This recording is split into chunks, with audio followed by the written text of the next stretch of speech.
I'm happy to be with you for an hour and a half. I hope you can stay with us until the end at 5:30. This is the fifth episode of a webinar series on food challenges. We have great speakers with us today, so we hope you have plenty of questions for them. So this webinar is about market opportunities for local farmers. And those speakers today come mainly from the Mediterranean. So my name is Anna Fauché. I am a founding partner of Let's Food Association. We co-organize this webinar with Lana Quildi. We are an association that helps territories build together sustainable, resilient food systems. We help communities. That's our first aim. Second, we help people exchanging experiences. This is why we organize these webinars. Number two, we made a platform called Let's Food Ideas. It's an inventory of initiatives and publication. So you can access this webinar in French, English, and different languages on the platform. And we publish initiatives that we find interesting. One was about food scarcity among students. Number three, we organize training and capacity building among universities or elected officials and all different actors for the territories. So that's what we do. We're a team of 5 or 6 people. And of course, we have a board of administration and some volunteers. We have project leads working with us.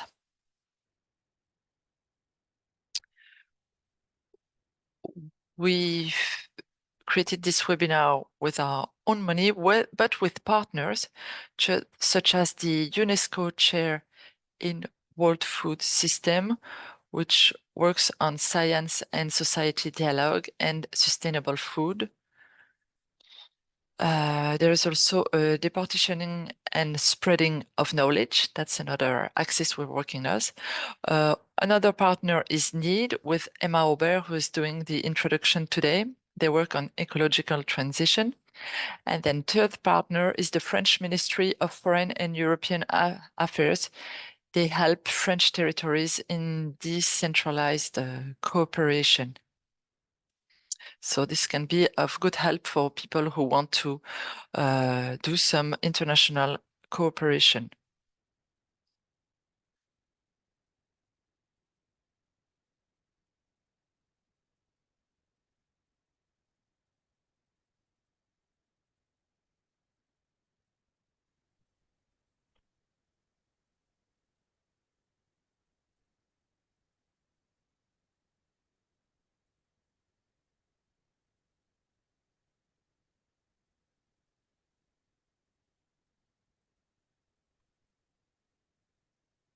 No.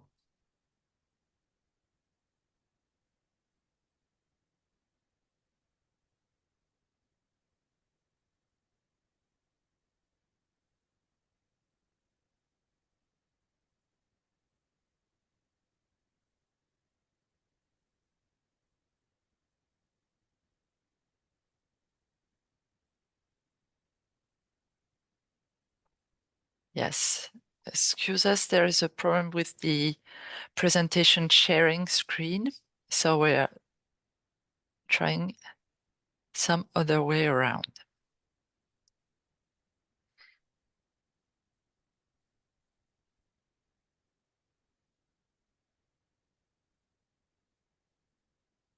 So we would like to thank our interpreters with whom we've been working since the beginning. So there is a translation in English, French, and Arabic.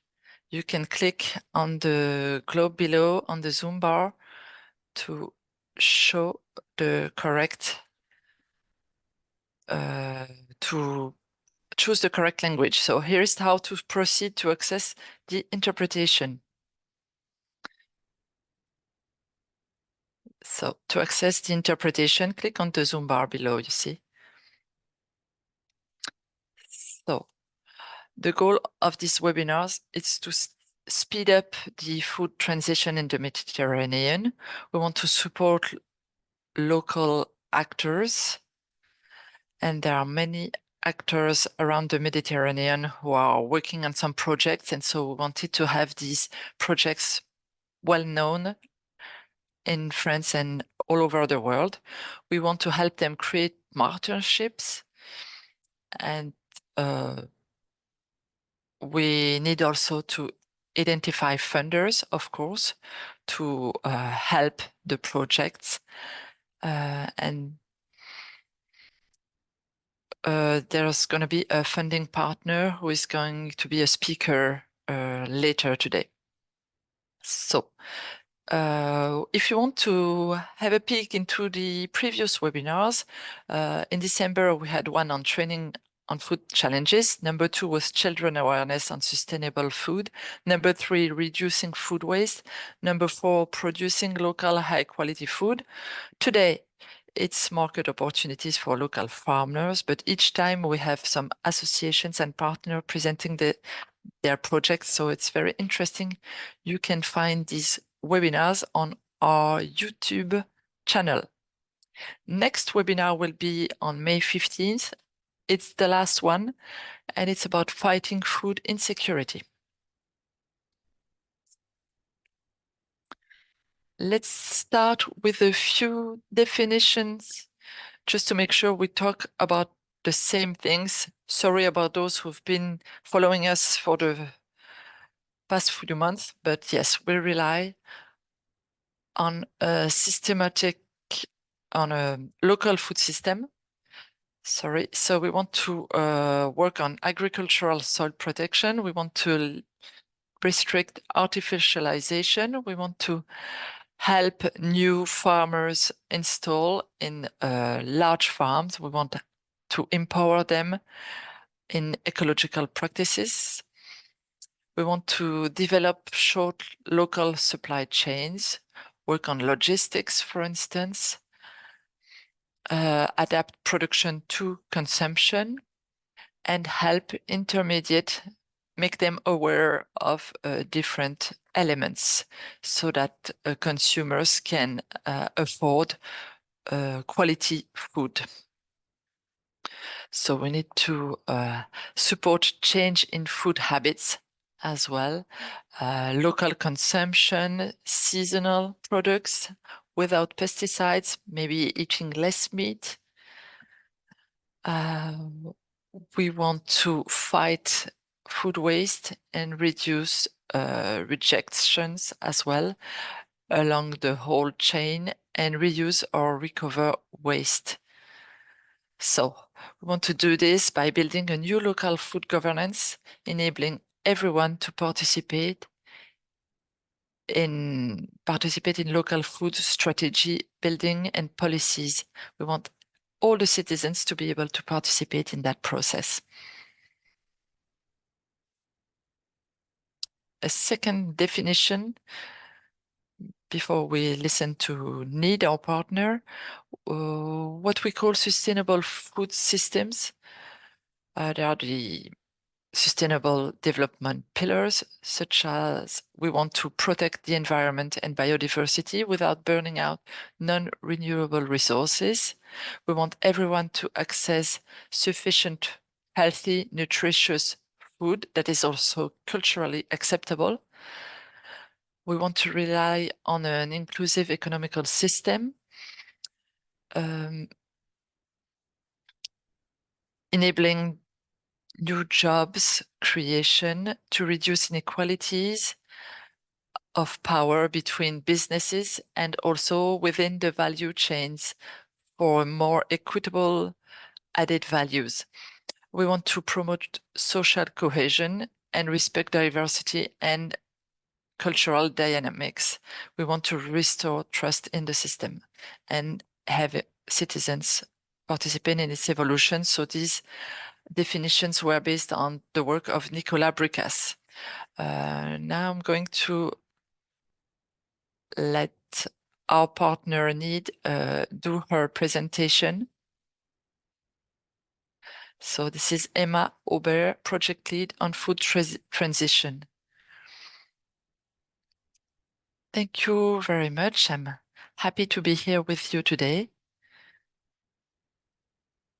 So I have two sides on my personality. First, I am myself a farmer, so this is why I'm very involved in the topic.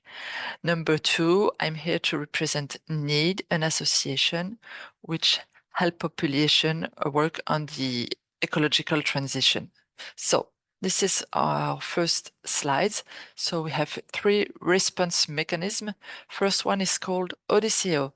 It's a network of scientific mediation center. So we created a first museum. Number two, it's called Regeneration. We work on the participatory drafting of regional transition roadmaps. That's where we meet many farmers. Number three, Iconea is a resource center to support the development of green transition jobs.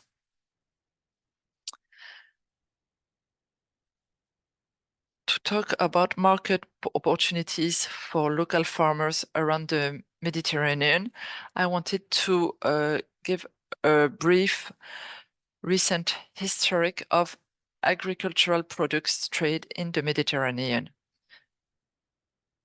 So we have seen many evolutions. In 1995, there was the Barcelona Declaration. That was the first tendency. And the second tendency is the beginning of fair trade.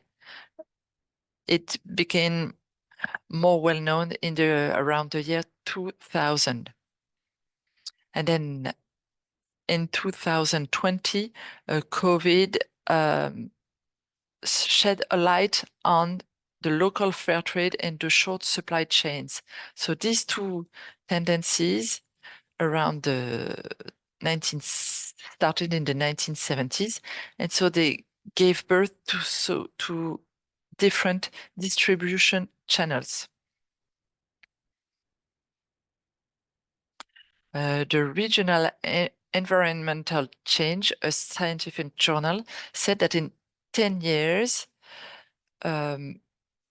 food dependency around the Mediterranean could be about 70% in the region in 10 years due to importation.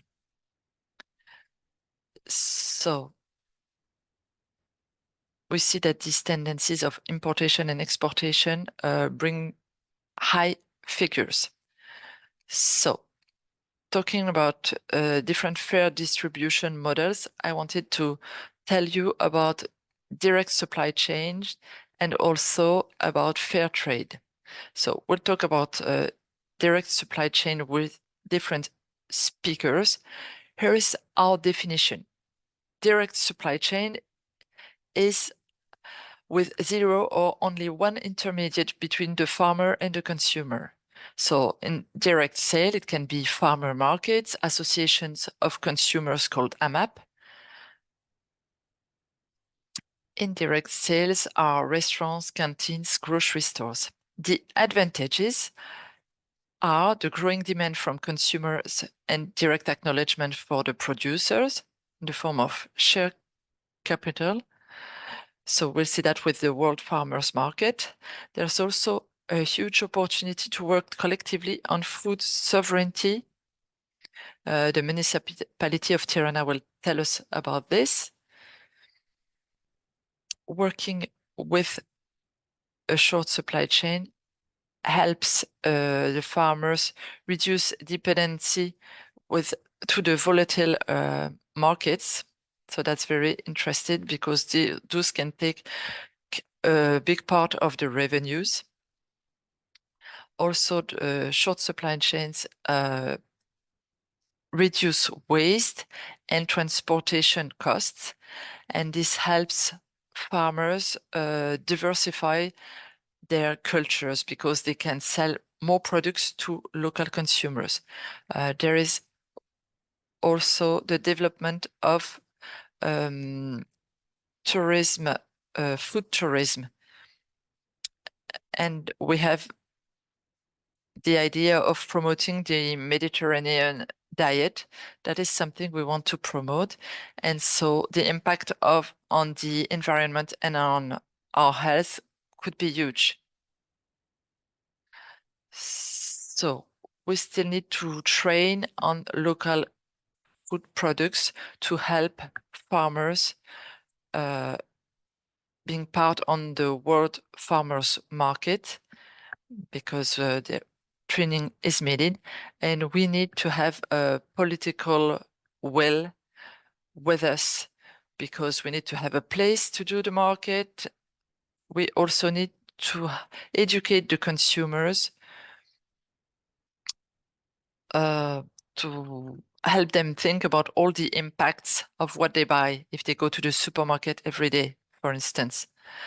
For products that are not raw, such as meat and flour, we need to adapt the supply chain to make sure these can be sold and processed locally. Because, of course, you need to have sufficient consumers, enough consumers around. So if you live in a rural area, sometimes it's hard to find all these customers nearby. Let's move on to number 2, fair trade. So this arrived around the year 2000. So the definition is a trade partnership based on dialogue, transparency, and respect, whose goal is to reach a fairer trade in the world. The advantages are partnerships in the Mediterranean. For instance, you want to try Algerian or Lebanese products. And there is also an organization which is very important and well established in the area.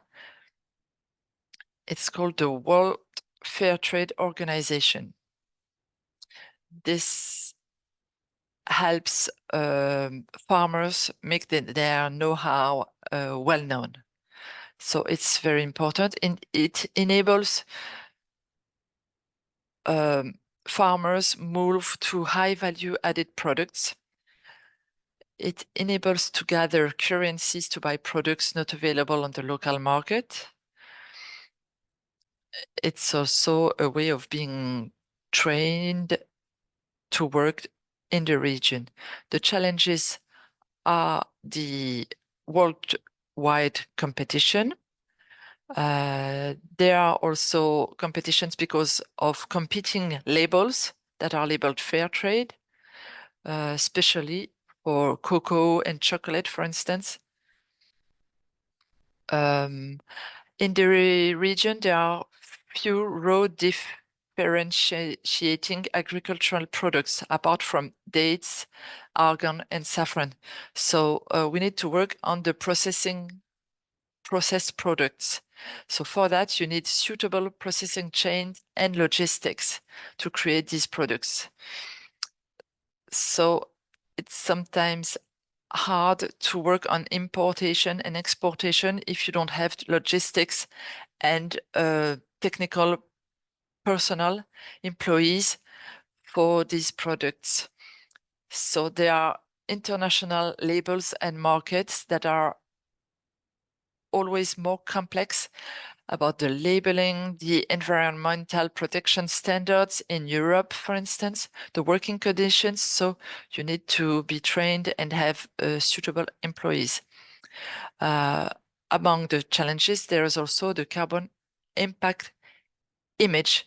We have, for instance, this excellent olive oil, but what is its carbon impact? This is something you have to think about.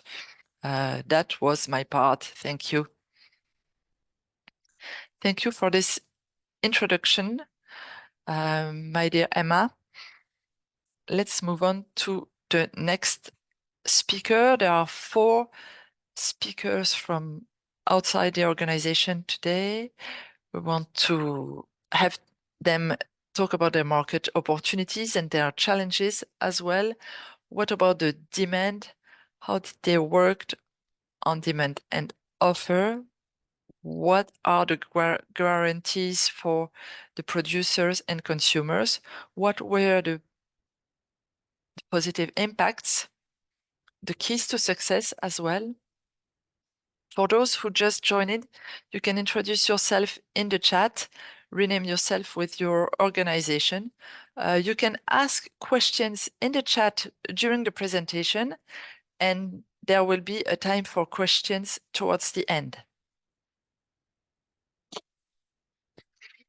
So let's start with Mr. Koshdeli, who is a General Director of Integration, Strategic Planning and Economic Development at the municipality of Tirana. So he's going to tell us about Tirana's municipality food policy experience. So we're going to switch to French now because the presentation is going to be in English. So if you're English speaking, just listen to the primary audio. Hi, everybody. Merci beaucoup. Hi, everybody. First of all, allow me to apologize for not being able to speak in French. It's one of my shortcomings. I do understand enough of the language, but I cannot speak well enough. So I'll do this in English. I am very honored to be part of this webinar, sharing some of the best practices of the municipality of Tirana when it comes to what we have been doing in the last years in terms of food policy. I have already sent to you guys a presentation. If you are able to share it for the viewers, I'll take it. So we can go on right now, and maybe the people who have the capacity to switch to the slides can follow up with my presentation. So first of all, I need to specify that dealing with food policy is not something traditional in terms of what Albanian municipalities can do. So it was some sort of a daring. Is it possible to speak a bit louder? Because the sound is not really good. Sorry for this. Okay. I'll remove my and use. I'll remove my. I think it's better, yeah. Can you try and say something? Better now? Yes, way better. Thank you very much. Yes, better. Okay, it's better. Okay, perfect. So, as I was saying before, dealing with food policy was not a traditional competence of municipalities in Albania. So when we started our collaboration with the Food Trails project a couple of years back, it was also a learning process for us. Within this Food Trail project, in collaboration with the municipality of Milan in the framework of Milan Food Policy Pact, but also other European cities, we set some main goals regarding ensuring access to food and healthy nutrition, fighting food waste, and also supporting our urban, peri-urban agricultural farms and farmer markets, creating a Tirana food identity, and increasing the sustainability of our agri-food system. So we started this endeavor in the beginning by learning a lot, by getting the best practices from our partner municipalities. But what have we done in the process? In the process, we started by creating the living labs with local stakeholders We have made 5 living labs with our stakeholders, where we have discussed issues of food policy and food sustainability and reduction of food waste. We have been promoting food trail project at local events, local food fairs, agricultural fairs, and so forth. We have created a specific booklet that has been distributed to schools where we mention the importance of healthy and genuine food, where we engaging mostly with kids directly, but also with their parents. And we are continuing to share our best experiences with other cities involved in the food trails process. As a final output, right now, we have been producing the draft food policy for Tirana, and we are in the process of approving this food policy, Tirana food policy, in our municipal council. Alongside with it, there's going to be an action plan where the municipality is engaging to take further steps into a more active food policy as a municipal unit. In the process, Tirana has also built a very big, quite new, it was actually launched and inaugurated last year. We call it Agro Hub. It was an idea that we created alongside our partners at AFD, Agence Française de Développement, a few years back, and we built basically an aggregator of food products, fresh products, organic products. We have a daily farmers market there, and it's a facility where citizens of the city can come and buy directly food, cheaper food, more controlled food from local farmers. But we also try to support local farmers with counseling, with financing opportunities, governmental, but also municipal. So this hub has been functioning for 1 year so far, and we expect the hub to be even more functioning in the years to come, in collaboration also with several European funded projects that we have in Tirana on food policy. I don't want to extend myself further with many details. I just want to conclude with stating the obvious and the truth. As a city, as a municipality, we are in our first baby steps when it comes to what we should do with food policy, because we need to increase the number of farmers in the markets of the city. We need to valorize the short supply chain, and we need to promote and support the farmers as much as we can financially, but also technically, so that we increase their productivity and their access to the market. So this is a learning process. We want to learn more from better municipalities, people who have been doing this for a longer time and with more success than us. And we are open to any great idea and collaboration in the field of food policy. So thank you very much for your attention, and I hope to maybe see you in Tirana in the near future, and find a way for us to collaborate with each other. If there is any immediate question, I'll be happy to answer right now. Otherwise, my collaborator and consultant for the food trail project, is Ida Bonelli. She's also part of this webinar, and she will be glad to answer your questions, because I am already in another meeting as we speak. So thank you very much for your attention, and if there is any question, I'll be happy to take it right now. Thank you very much, Mr. Kojeli, for your presentation. Are there any Merci questions beaucoup. for Mr.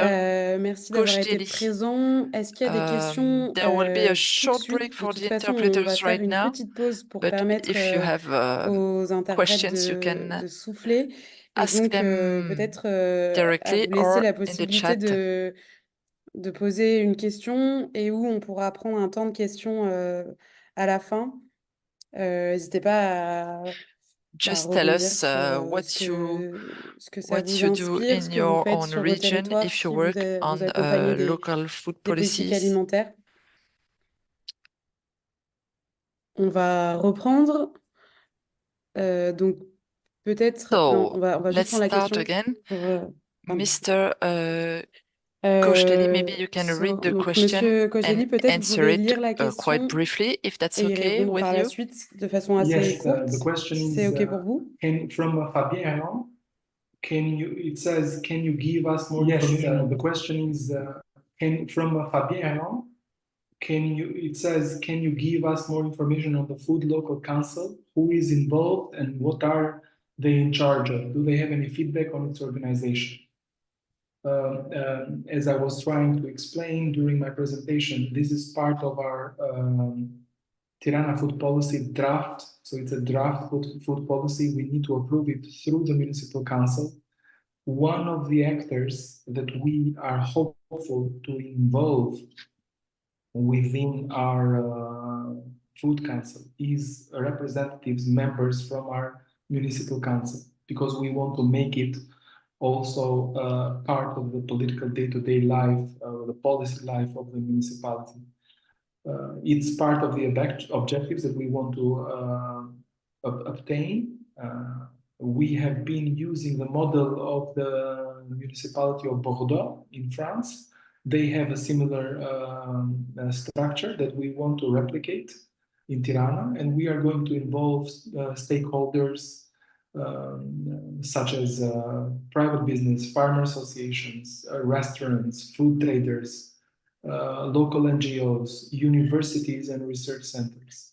So more or less, this is going to be the composition of this food council.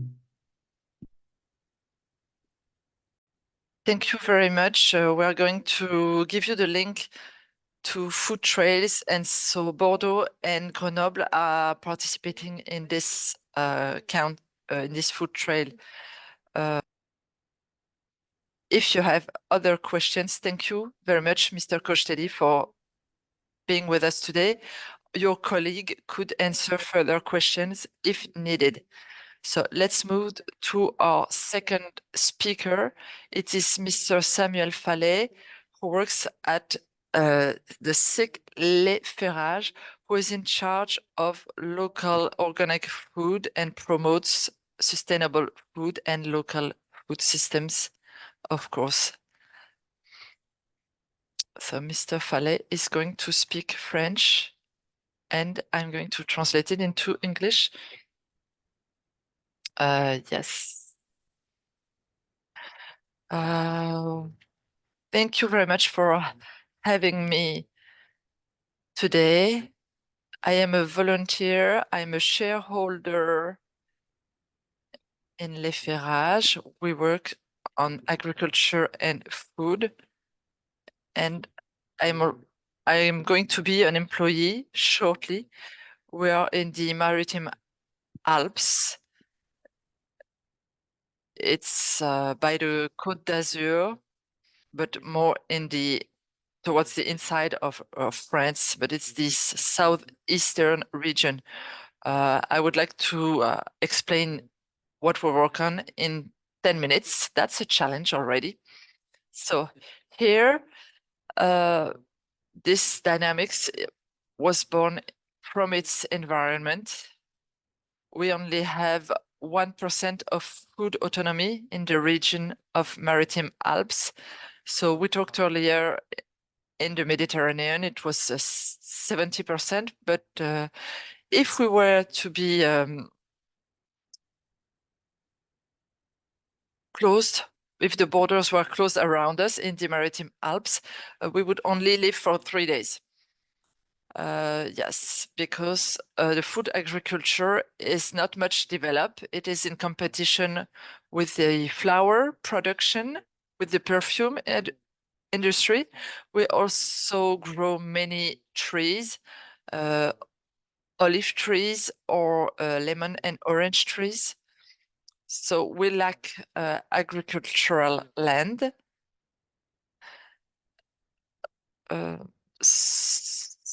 Because the soils are too artificial. We have many urban areas, our topography as well, with mountains and the coasts. So it's a big level difference. We have grounds, agricultural grounds that are rather small, around 19 hectares only. So it's hard to work on our land. And the agricultural soils are very expensive. There is also the impact of the climate change, which you all know, I'm sure. We are very sensitive to higher temperature in our department.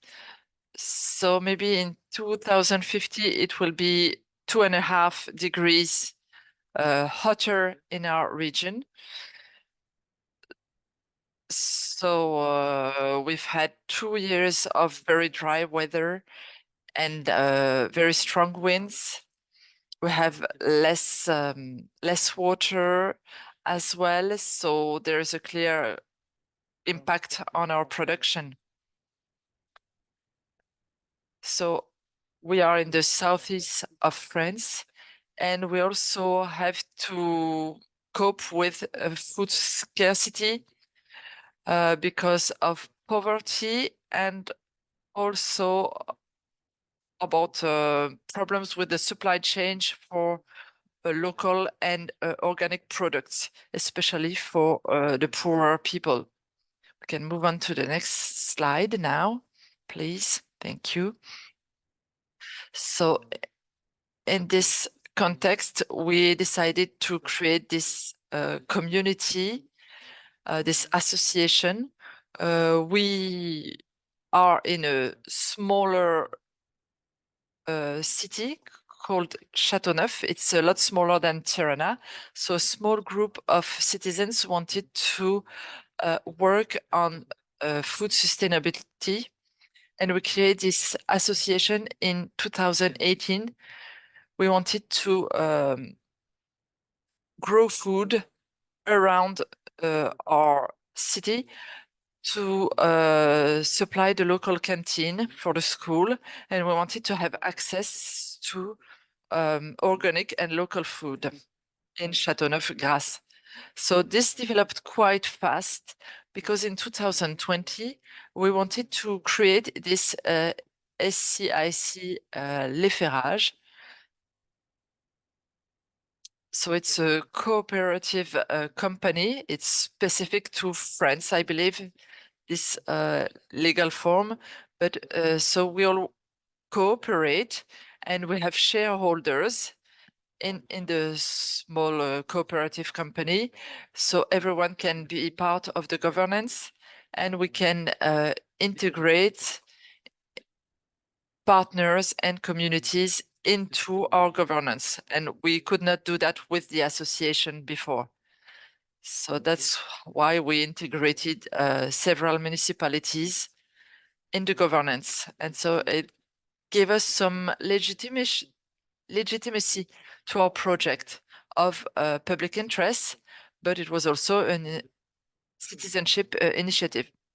In 2023, there was a high development because we are now 94 shareholders, and we supply 22 school canteens in 3 cities, and we also have a store. We have around 100 shareholders to work on this project. So here we have 3 green circles. First on top, our missions. Our aim is not to make money. That is not our goal. So we really want to buy a share at 20 euros. So it's rather low cost, it's accessible. And so we can be part of the structure of the organization, and we want to develop local organic agricultural production to create access to sustainable food for the whole population. It's not only for the canteens, but we want to have all citizens access this quality food, and we want to help in transforming dynamics, the transformation dynamics in the territory. So these three circles are what we work on. First, the production. We grow food on less than 1 hectare. We think about the status of the farmers. As you could see with the demonstrations in France, they have a heavy workload and they don't earn much money. So we here in our structure, we have 1 employee and 1 trainee. They plant vegetables on 2 grounds belonging to the municipality, and this is 100% organic products. Yes, there are 2 different axes in the production. So the supplying of 22 canteens, we can ask questions about that. We answer tenders. And so because our food is organic and local, we have specifications with our 3 cities. So our contract we signed with the producer is that they have to sell their products at rather not too expensive prices, but we have also 150 square meter direct supply store, and we can sell their products to a fair price. In this store, there are 5 employees. Then we have a third circle here. It's our will to play a role in territory's liveliness. So there are many volunteers working on that. There is a shared governance on local policies in our region. It is true that the conditions are rather complicated in our area. There's not much transportation. We have few cereals, and we have some political actors that are trying to work on it, and they support us in this dynamic. So that's very important. I don't know if I used my 10 minutes yet. I could go into more detail. Do you have any questions by any chance? Or do you want me to go into more detail?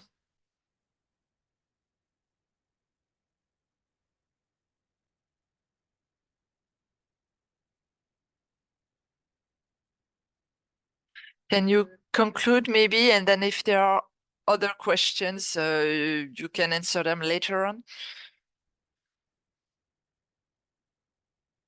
So my conclusion would be that this structure, as I showed you in history, it's rather fast. It happened in 2018, the creation, and now we can supply for 5,000 meals a day for schools, among others. So this project was really created by citizens at the beginning, and we worked hand in hand with political actors. So we need the political side, of course. And so this project is an alternative that we thought about to answer local food challenges. So our municipality only counts 3,000 citizens, and so the local municipality was not able to supply their canteens themselves. It was not possible back then. That's why we had this idea, and it worked. Thank you very much for this presentation. We have a question from Stephanie. What was the question? about the supply chain for the canteens, is it very hard to answer the city's call to tender? Well, I want to say it's something very specific because our municipality is rather small. And it is because we created this for our own municipality that other municipalities called on us because they thought it was a good initiative. There is a label called 3 Carrots. It's part of an EcoCert label.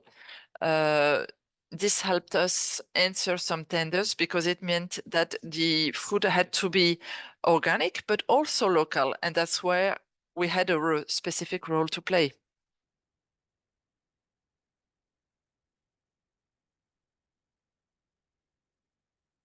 Last question from Milena. The short direct supply, is it for the citizens of the town? Is it integrated into your structure? I'm not sure. So yes, this store was an initiative from the local farmers. We have 38 farmers working with us in the cooperative, so they are shareholders. And so they wanted to create this store with direct sales, so anyone could come and shop there. We have about 22,000 people who came to buy something in the store. So there is no personal income from this store. The whole income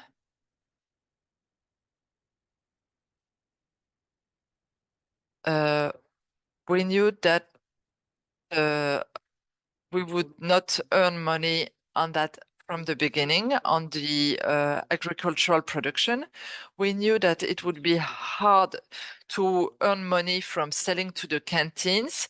We're rather on a balance, but this direct store enables the farmers to earn money by working with us, but it helps the cooperative to generate some income in case we lose money on the 2 other axes.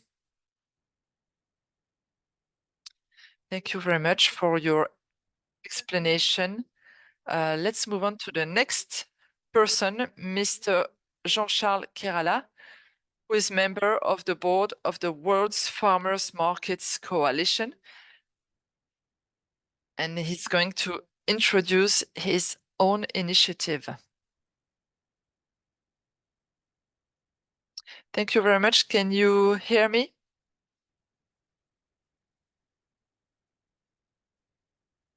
So I worked in large stores in France and internationally for 23 years. Then I worked in the food industry.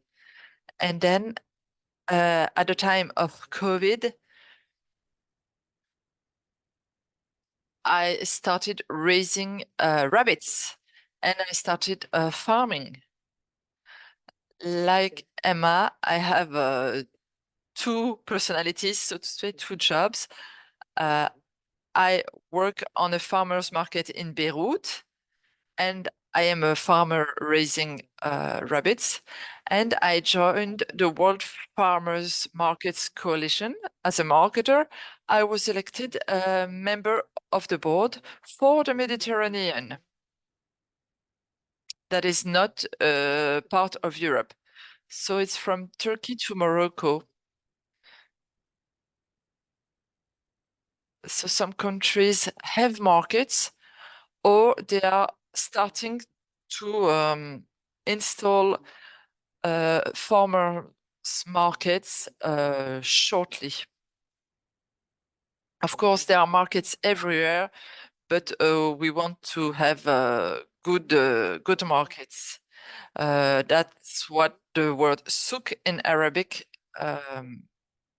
means. It's you can sell anything everywhere.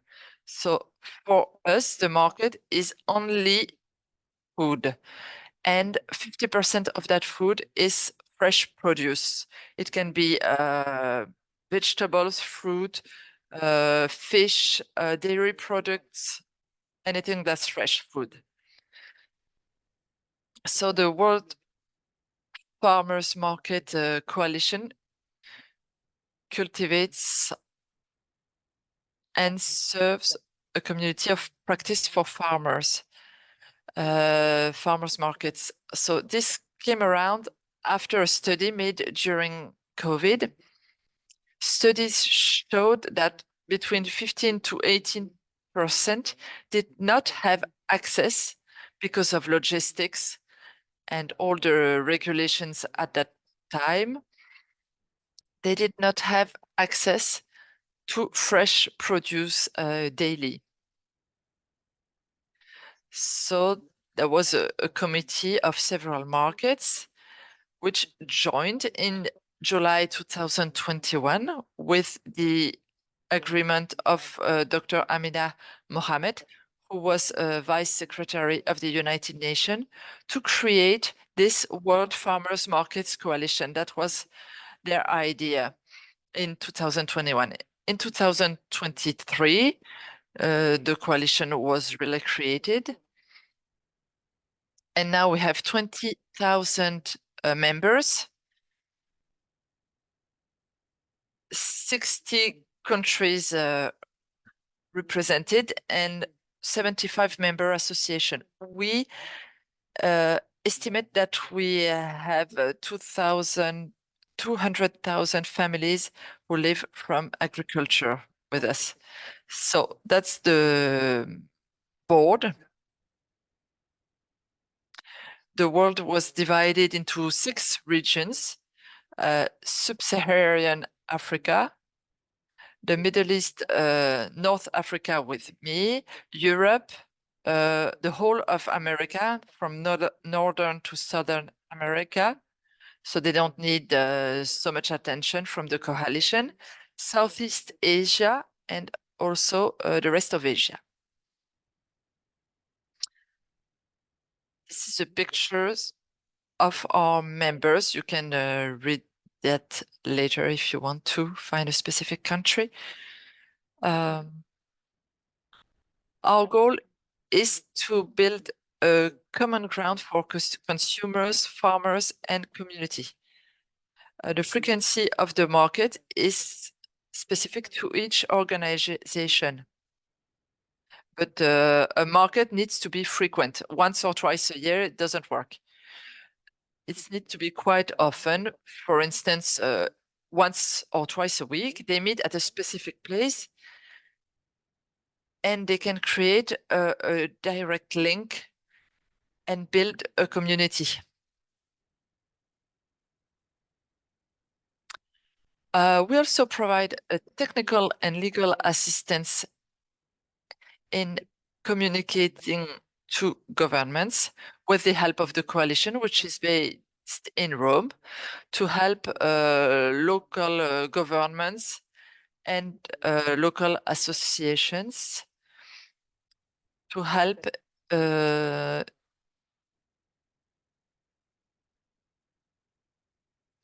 establish farmers markets. Some countries refuse to sell products that are made in a simple kitchen, someone's home. They don't want to have local preserves, for instance. But on the contrary, we promote that the work of local women, if they're working alone. In some countries, there are no laws regarding that, but in some other countries, it is very much standardized, and there are rules everywhere. So the coalition helps lifting those obstacles.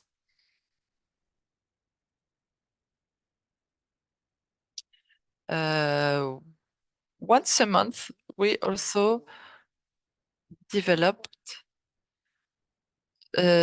some publications from testimonies. For instance, Western Canadian organization, talked about their difficulties and advantages, about the help they receive. So it's a way of training. It's the World Academy. We call it World FMC Academy. That's what we do once a month. We also have a communications team informing civil society about why it is important of buying local food instead of going through a lot of intermediates.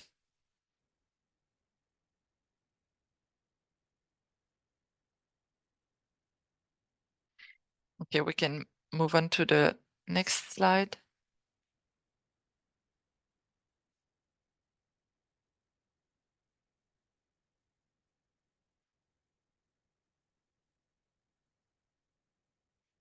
So, our academy, there are 3 people working in it, one in Denmark, one in New York, one in Rome. They want to coordinate the practical vision of the markets. If you go to our websites, you can find the link.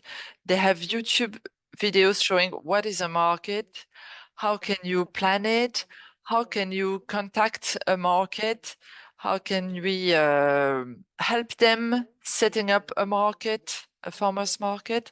We want to help them manage the market and also help the producers. We want them to communicate the message that one of the solutions to traditional stores and distributions of food is to help local producers work with some farmers market that are dispatched all around the region.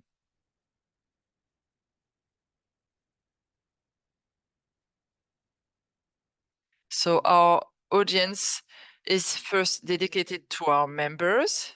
So we welcome many members, but in France, we don't really have contacts with farmers markets associations in France somehow.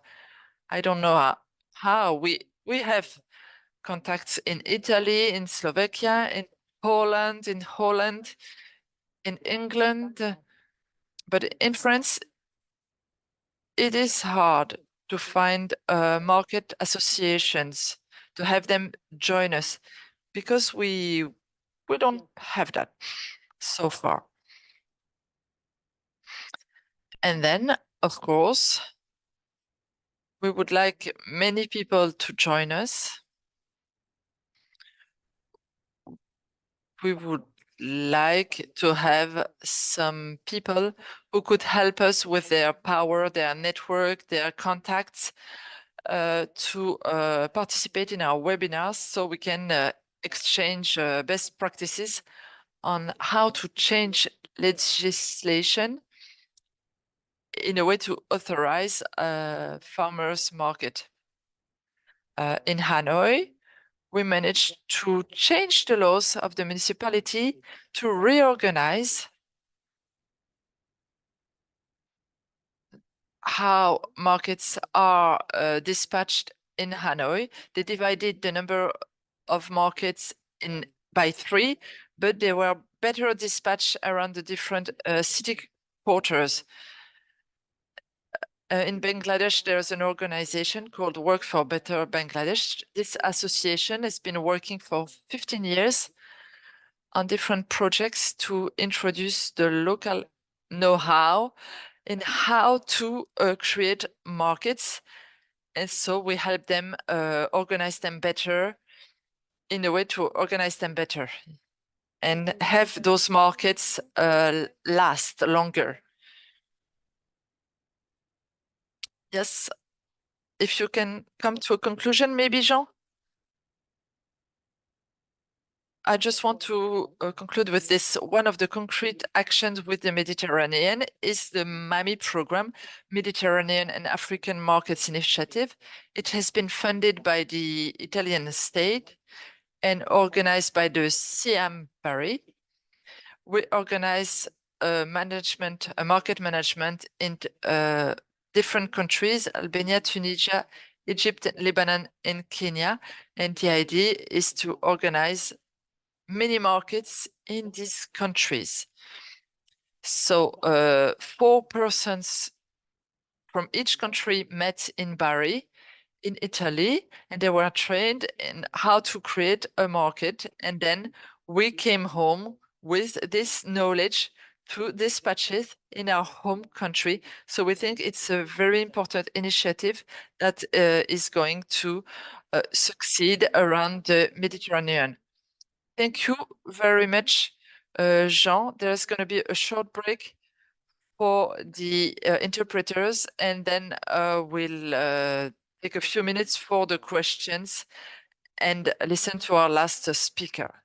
Thank you very much. Ok, Okay, let's on va start again reprendre with our last speaker. Thank avec you, notre Mr. dernier Kerala, for intervenant. answering Merci d'avoir directly répondu in the chat. directement dans le chat, c'est parfait.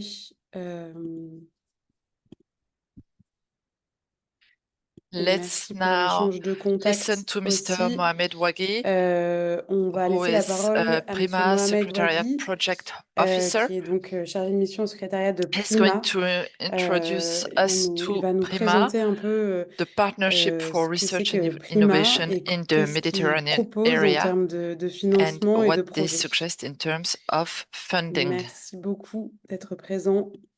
À vous. Thank you so much, Anna and Lana and Let's Food for the kind invitation to be with you today. I am Mohamed Waghi. I'm a Prima Project Officer for the agri-food value chain. It's a pleasure to join you today in this successful webinar, and hopefully you will maybe have in the next few minutes some insights, information about what we are doing and funding in the Prima program. Maybe in the beginning, I would love to ask the attendees and the participants, if you hear about Prima before, if you can maybe give like a thumb up or heart or whatever in the reactions. So before I go on. Okay, so next. So maybe in the beginning, it's important to give you maybe some information about what is Prima and how it was created. So next. In 2017, the European Commission and the participating states, next, please. Okay. They were discussing about the common challenges facing the Mediterranean region, such as the climate change, the high population growth rate, which reflect on high unemployability and increase in the food insecurity in the region, which is highly dependent in importing food from abroad. This for sure, beside other interlinked challenges such as the water scarcity and efficiency on the energy. Next. So the Prima was born in 2018 as a joint partnership between the European Commission and 19 participating states. Next. And they are establishing it based on the concept and the same rules and regulations of the Horizon 2020. Next. So after 6 years, okay, we have always the same vision, is to improve the inclusivity and the healthiness of the Mediterranean society by investing in innovative solutions and green technologies in order to improve the efficiency of the agri-food value chain, the water system, and to contribute at the end to the sustainable use of the natural resources and the economic growth and prosperity and stability in the region. Next. So the program was built on 4 main thematic areas: the water management, farming system, agri-food value chain, which is the one I'm responsible for, and the WEFE Nexus approach. The program is lasted for 10 years with the total investment and the budget of €500 million. Currently, we are in an advanced negotiation stage with the European Commission and the participating countries in order to extend the program until 2031 and to increase the budget of this program. Beside the classic thematic areas, not to forget as well the cross-cutting areas such as the gender dimension, the digital revolution, and the capacity building. Next. So after 6 years, the first call has been launched in 2018, and until last year, we managed to fund around 238 projects with more or less an investment 350 million euro. But the main indicator that we always love to mention is that more than 2,300 beneficiaries, research organizations, enterprises, local manufacturers all over the Mediterranean are now cooperate and co-create together in order to find technological solutions for the pressing challenges facing the Mediterranean region. Next. So zooming on a bit on the agro-food actions and projects that we funded so far, 77 agro-food projects with a total investment 110 million. 35% of this budget and the beneficiaries are from the private sector. So we are talking about local manufacturers, companies, and small, medium-sized enterprises. And this highlights the importance of the private sector and the small holders and the small producers to our BIMA projects. Next. So over the years, we funded different actions and activities. And here I want to just underline the main areas that those 77 agri-food projects are working on.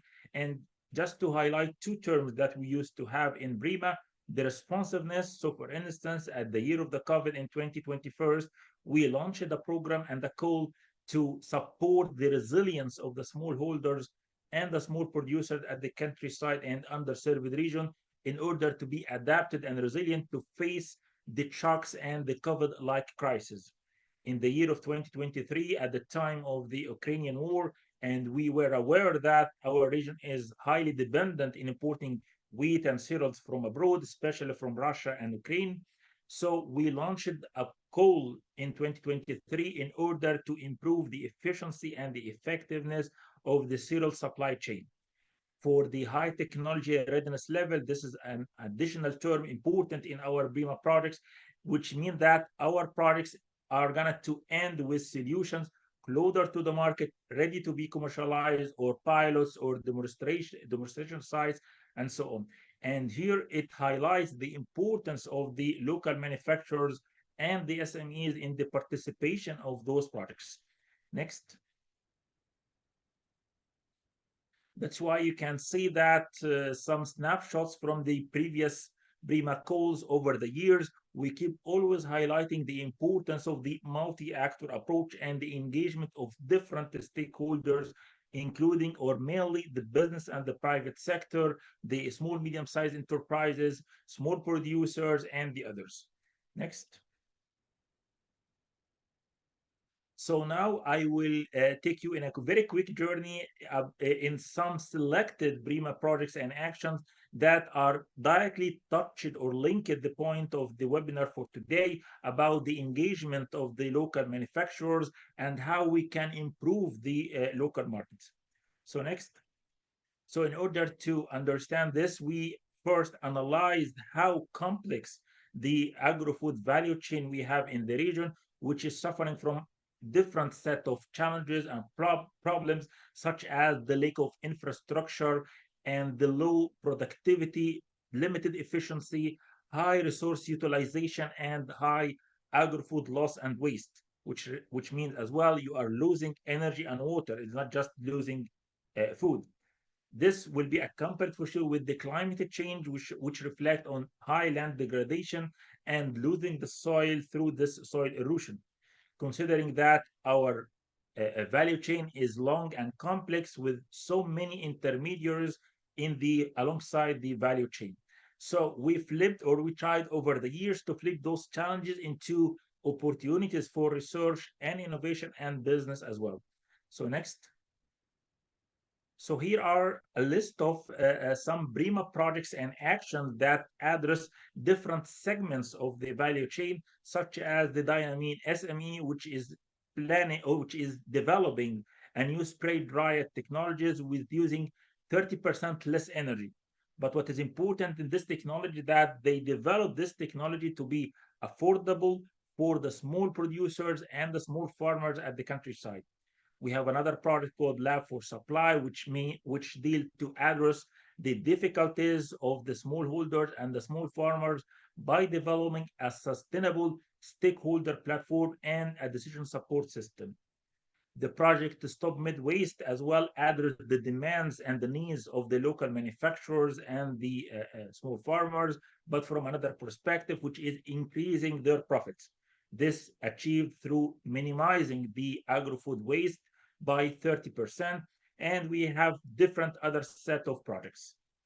If you are interested, I'm inviting you to visit the BRIMA official website, where you can download and find the booklets of all funded projects. And for sure, if you are interested, you can as well contact with the coordinators to be engaged and collaborate with those projects. Next. I think this is, yes, I think this is my last slide about the final conclusion. Okay, we are aware in BRIMA Secretariat with the European Commission, with the participating state, about the importance of the agro-food sector that play a pivotal role in the socio-economic well-being in the Mediterranean region. We're also aware about the challenges such as inadequacy of the logistics, limited innovation, and weak marketing skills we have for the local product. In order to, let's say, improve the situation in the agro-food sector, we try to achieve more resilient and sustainable agro-food sector in the Mediterranean countries by improving the resilience and the productivity of the smallholders and the farmers. They are not an end users or a final beneficiaries to the BRIMA projects only, but they are part of the development process. And we are investing with the help of the European Commission and the participating states in the research and innovation in order, as I said, to improve the efficiency of the supply chain, to enhance the agricultural sustainable practices, to improve the water management, and to have more solutions adapted to the climate change and modification. It is also very important when we are trying to tailor solutions to consider the local condition, understanding that there is no single solution that can fit for all sizes. That's why adapting the solutions, technologies, and the strategies based on the local context is a cornerstone for any success. And this wouldn't be achieved without collaborating and active and real engagement of all stakeholders, from academia, from civil society, policymakers, as well as the business and the private sector. And in order to survive in this high competition market, it is important to consider as well as sustainable business models and to think about this nexus holistic approach, considering the different aspects related to the agri-food sector. Last but not least, and this is my last point, is to foster the collaboration and the knowledge exchange. And this webinar today is a very important and good example and occasion for the cross-fertilization between minds and the programs. And I want to thank you and thank the organizers for the kind invitation and wish you all the best. Thank you. Thank you. That was a lot of information. Merci beaucoup. On pourra retrouver le contenu en moins, enfin, on pourrait le regarder via le replay. Il nous reste 3 minutes. Yeah, I just have a question for Mr. Wagi. So, considering the funding you make accessible to actors in the region, what do you think could be the conditions and or key to successes to access these funds? What would you advise to any kind of actor to do if they want to access the funds? And do they actually need to be from the research and innovation ecosystem to access the funds? Okay, thank you so much, Lana. This is a very, very important question. And I would advise all participants to go to the BRIMA YouTube channel, because we delivered an extensive training over like maybe 4 hours. And this question is one of the main point that we are answering. But to try to answer it very briefly, first, you needed to be from academic sector to apply to BRIMA. In contrary, the program is open to all participants from different thematic areas. As I mentioned in my presentation, that around 35% of the beneficiaries are from the private sector.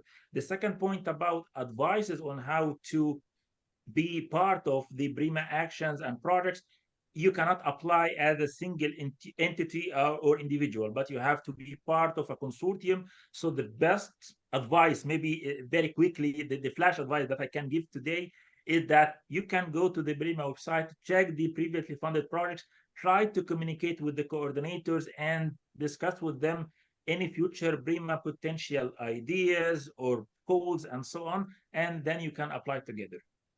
Thank you. Okay. Thank you very much. That's another question you can answer in the chat if you want. Peut-être pour les autres. The chat. If there are other speakers who want to give out a key to success for the territories who want to join in these challenges, is the municipality of Tirana still here, or maybe Samuel Fallet from Les Ferrages? I'm here, listening to you. When it's possible to listen, because half of the presentation of Prima was with no audio. Anyway, I have the slides. Still not hearing you.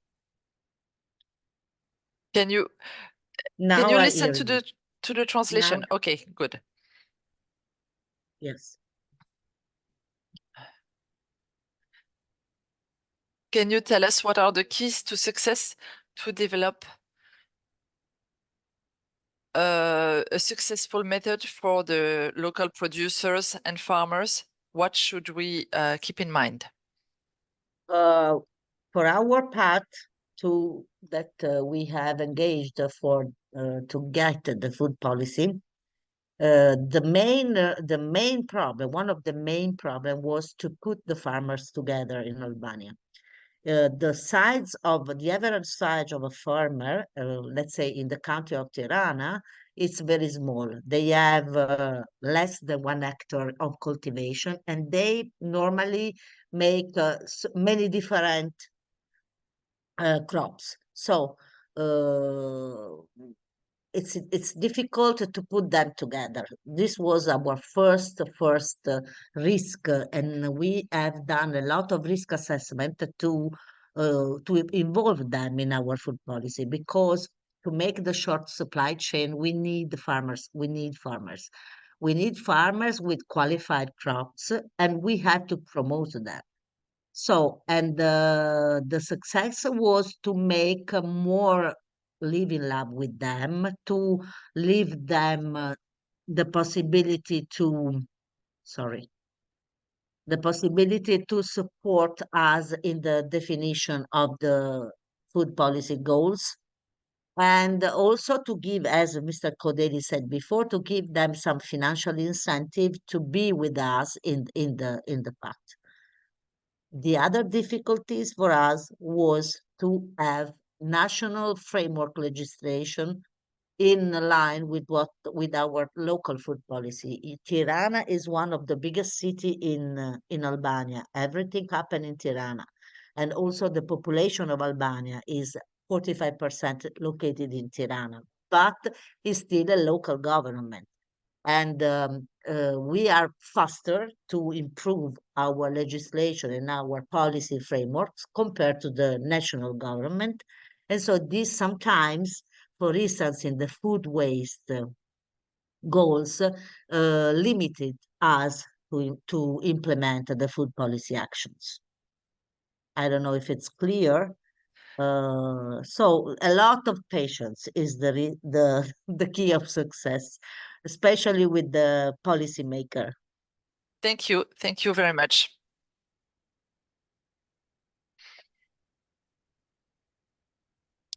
Samuel, would you like to add something? And then we'll come to the end of this webinar. As a conclusion, it's kind of a dream, I should say.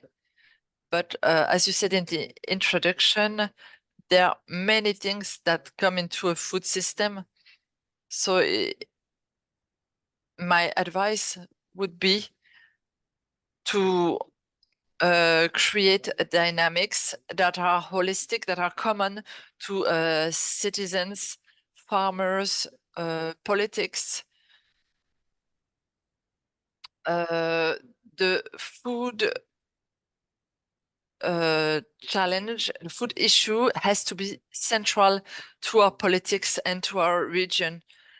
Because as you said, it is linked to climate change, to the carbon footprint.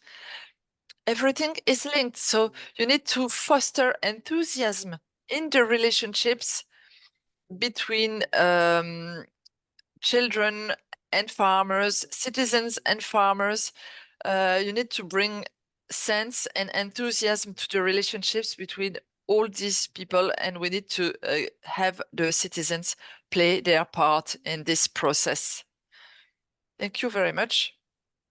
Jean-Charles, did you want to say something else? Jean, I'm not sure if you're ready for a conclusion. I don't think so. Okay, so let me thank all the speakers. We're a bit late now, but this is our closing. So there will be a deliverable of these 6 webinars at the end of the process. We are going to write down all the initiatives we talked about. The next webinar is on May 15th. And if you want to watch the replay of these webinars, you can find them on our YouTube channel. Thank you very much for being with us today, and we'll see you on May 15th. Have a nice rest of the day. Bye-bye. Bye.